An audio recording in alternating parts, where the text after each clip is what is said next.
And she arrived in Jerusalem, and brought to the king very many precious gifts which he desired to possess greatly. And he paid her great honor and rejoiced, and he gave her a habitation in the royal palace near him.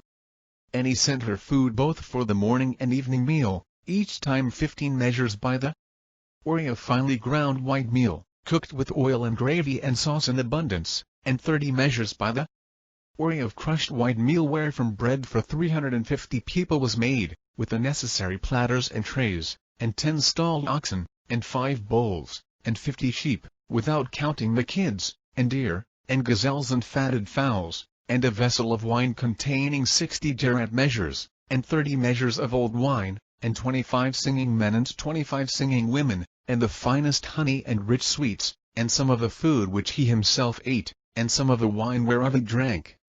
And every day he arrayed her in 11 garments which bewitched the eyes.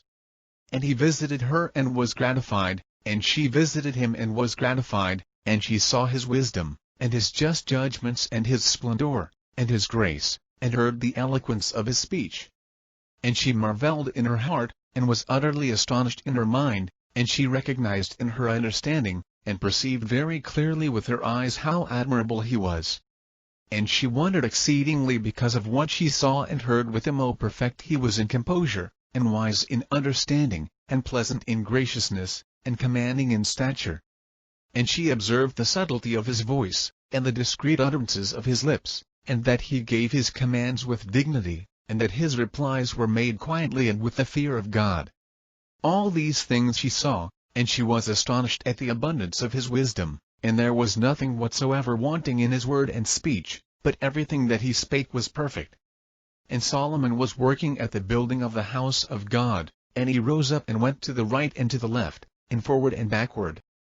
And he showed the workmen the measurement and weight and the space covered by the materials, and he told the workers in metal how to use the hammer, and the drill, and the chisel.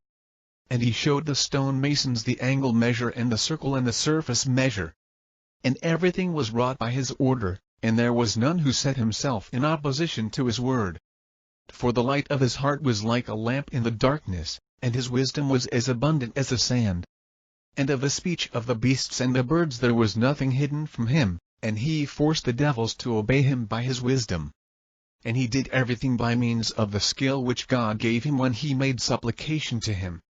For he did not ask for victory over his enemy, and he did not ask for riches and fame, but he asked God to give him wisdom and understanding whereby he might rule his people, and build his house, and beautify the work of God, and all that he had given him in wisdom and understanding.